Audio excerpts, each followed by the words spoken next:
In this video, what we're going to cover is why we binge and some tips on how to stop binging for good. This video is split into 4 parts.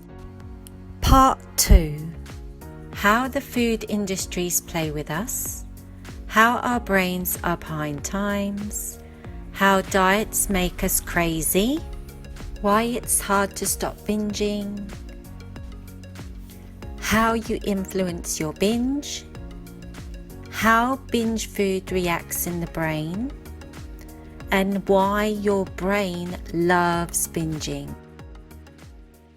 The huge businesses, corporations, the people that are responsible for creating these processed foods, they took advantage of our primitive instincts that crave for super sugary foods and very high fat foods and refined carbs, and made it into processed foods. It's because where our natural survival instincts craves this kind of food, they've kind of packaged it all in one. So that's why usually when we crave for these kind of binge foods, they're usually foods like cakes, biscuits, crisps, breads, because these are very concentrated forms of sugar and mixed in with fat, because these processed foods have been cleverly developed so that we get almost like a hit of a rush as soon as you have that, because it has been proven that things like processed foods and the sugar triggers off a same reaction in our bodies as you would have like cocaine, because these processed foods, it kicks off like dopamine, like this sensation that you have in your brain that tells you that it's really good. And that's the problem as well, because when you're eating this kind of food and it's like stirring up all these happy feelings, that is when the addictive side of the brain is like wanting these foods even more. So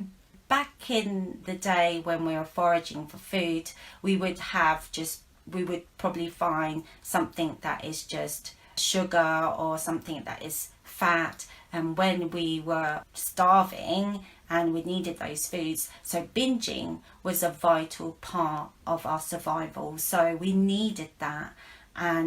But unfortunately, unlike everything that has happened in this world, like technology is advanced, there's studies around medicine has advanced, studies about our human biology has advanced. The only thing that hasn't really advanced very much is our brains. We have still kept, from the day we were born, our primitive brain that is automatically switched on as soon as it feels there's some sort of danger.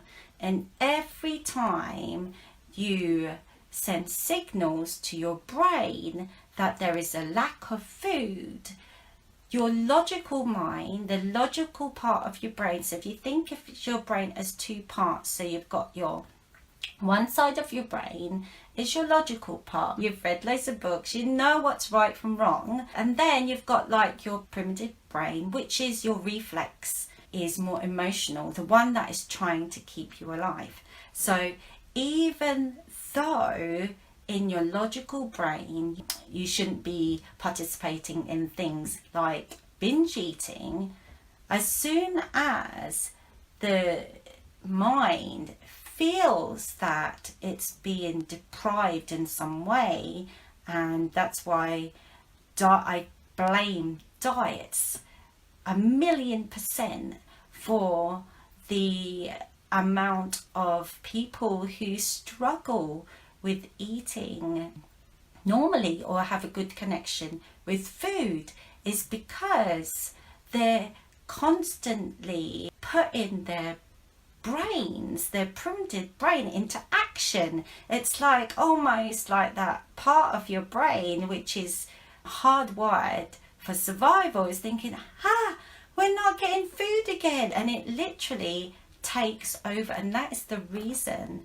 even though I wanted to stop my eating disorder, and every time I had a binge, I would then compensate the behaviour of binging by more restricting. And guess what happens? When you restrict yourself, you're back into that same loop, because your primitive brain, it's thinking it's starving again, and then you end up binging again. And another thing about our brains as well, and about the natural survival instincts, is that we are always drawn, and this is for everybody, it doesn't matter where you're from, what culture you're from, we are all driven, like I said, for survival. And part of surviving as a human being is always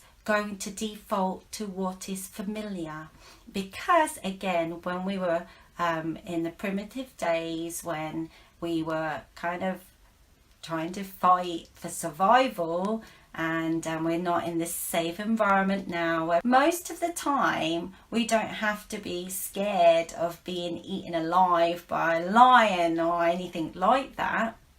So the reason why we're always drawn to the familiar is because back in the primitive days, familiar means being safe. Everything that is familiar, that we know we're doing on a regular basis, means that it's the less chance we're going to get eaten by a tiger, because that's how the primitive brain is built. It's built to avoid getting into danger. So like I said, it's only got one job, and it's to keep you alive. So it does make sense, because going back in the day, if you went somewhere unfamiliar, you would be increasing your chance of getting eaten or getting attacked exponentially if you went somewhere unfamiliar. So that is why it's so natural for us to default to what's familiar. However, fast forwarding to modern times, when we're not really getting eaten by a lion, we're not going to really get killed most of the time, so the brain only can react to the messages that we say to ourselves. So if you're doing something often, so the brain starts thinking, hey, maybe this is surviving, maybe I'm really feeling good about what we're doing, because you keep doing it and doing it and doing it. So most of us do a lot of things on a regular basis, and we're very comfortable doing them because we have formed a habit. So when you do something again and again, it is what you call a habit, and when it's formed a habit, it just gets tucked into your subconscious mind, so then it's automatic. We don't even think about it. However, that's another thing with dieting and restricting, because you keep doing it again and again and again, even if you want to stop, especially if you're binge eating and you're compensating for those behaviours, like you're involved in something that you don't want to do any longer.